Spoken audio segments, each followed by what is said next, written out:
Muona Sadio Mane kwenye finali ya AFCON, wakati Senegali wote washakata moto.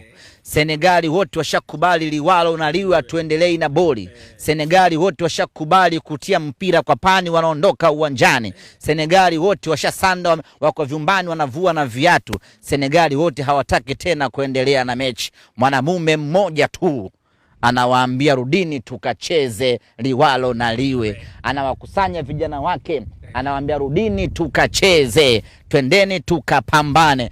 Legend mkubwa kweli kweli, kocha wa Senegali, naye tayari alikuwa ameshakata tamaa, lakini mwanamume mmoja tu amebadilisha historia ya Afrika, anaitwa Sadio Mane. Yeye ndiye aliyewaambia wenzie moja baada ya mwingine, mwanangu El Hadji Diouf, twende tukaendelee kupambana.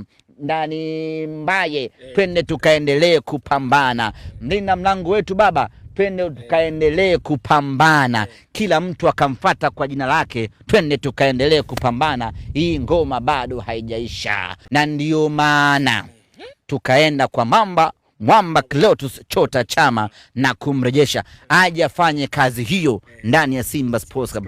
Ataifanya camp. Tukiwa tunatoka kwenye camp tunakwenda kwenye mechi, Chama kazi yake ni kuamsha morali ya wenzie.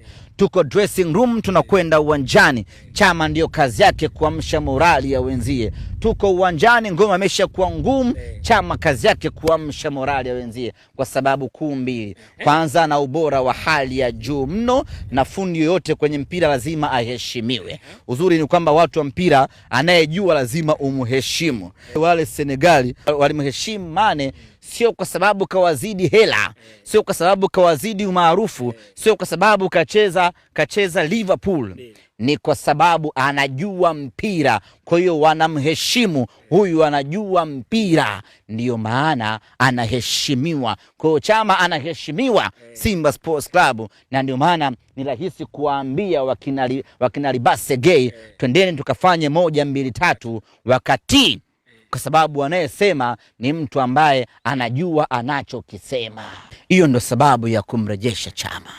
Ana mamlaka hayo ya kuzungumza, ana mamlaka ya kuamsha morali ya wenzie, ana mamlaka ya kuboost morali, ana mamlaka ya kuwasukuma wenzie, ya kuwalazimisha tufanye, kwa sababu yeye mwenyewe ana uwezo wa kufanya na ameshafanya sana. Chama ni legend ndani ya Simba Sports Club. Atawaambia wakati anazungumza na wachezaji wa sasa, mimi nilipeleka Simba robo finali ya kwanza Simba Sports Club, mimi nilipeleka Simba group stage ya kwanza, mimi nilifanikisha Simba kupata mafanikio makubwa haya ambayo mmeyakuta.